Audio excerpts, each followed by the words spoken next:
Video games have long been stigmatized as inactive pastimes that are entirely incompatible with a high level of physical fitness and well-being.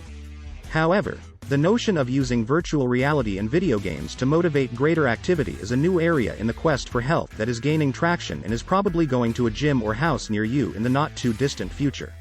The concept of leveraging cutting-edge, immersive VR technology to create a whole new workout experience anywhere in the world is known as virtual reality fitness, or VR fitness. In these games, you wear a boxy headset that filters out light from the outside world and drops you directly into the heart of a virtual world where you can participate in a variety of activities, such as shooting games, shooter games, and brain teasers. You can punch, kick, swing, slide, slice, or swipe your way to an engaging and engrossing workout with games that use VR as a method of exercise once you put on the headset and grab the handheld devices that communicate with the gaming platform. This can cure the boredom and burnout you may be feeling from other more traditional workout options. Your body serves as the controller when using VR fitness gear.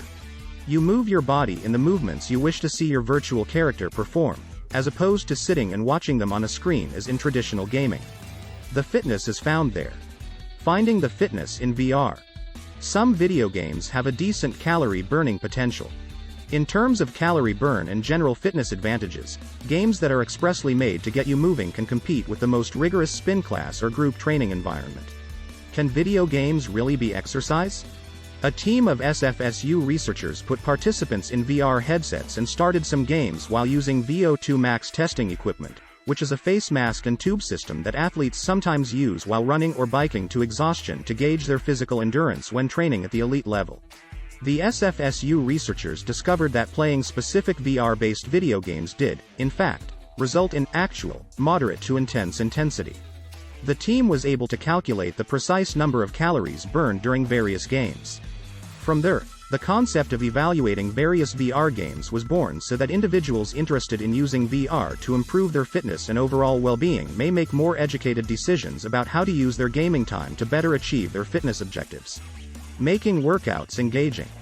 Initially, these games weren't necessarily designed for fitness, but over time, titles like PlayStation's Beat Saber and Supernatural developed a reputation for being calorie burners that many players also find to be incredibly entertaining and captivating.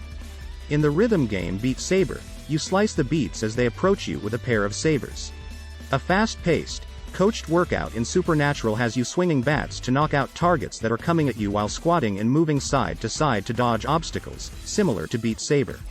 Supernatural places users in exotic, Instagram-worthy locations as the backdrop.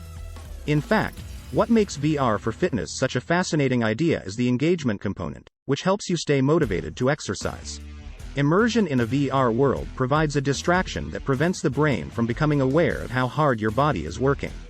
We use this thing called rating of perceived exertion, which is when the researcher asks the participant how hard they feel they're working when exercising, a research team member says. We ask people in real time and consistently across the board, when they're using VR.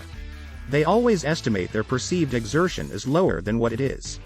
This is positive since it shows that the player is so absorbed in the game that they aren't even aware of how much effort they are putting in. Theoretically, this implies they can play more and continue with it longer, leading to greater fitness gains.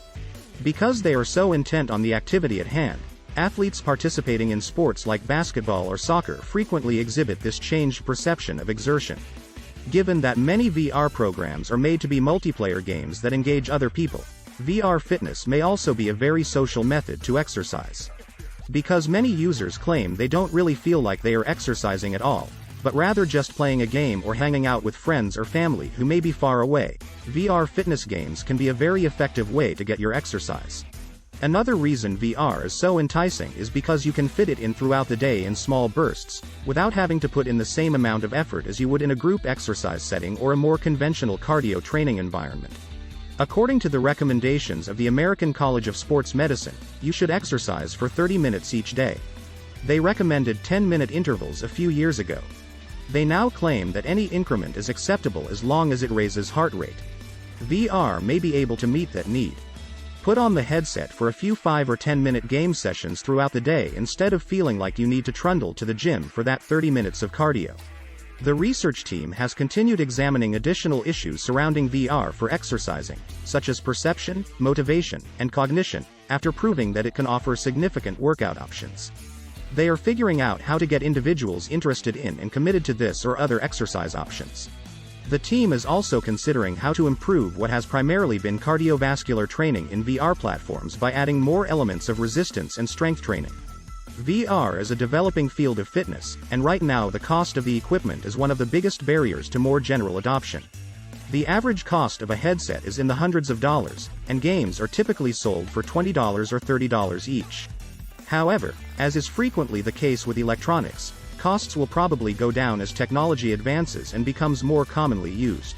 Researchers predict that rather than the boxy gadgets they are today, headsets will be a lot more streamlined and sleek looking in a few years, and will more closely resemble a typical pair of eyeglasses.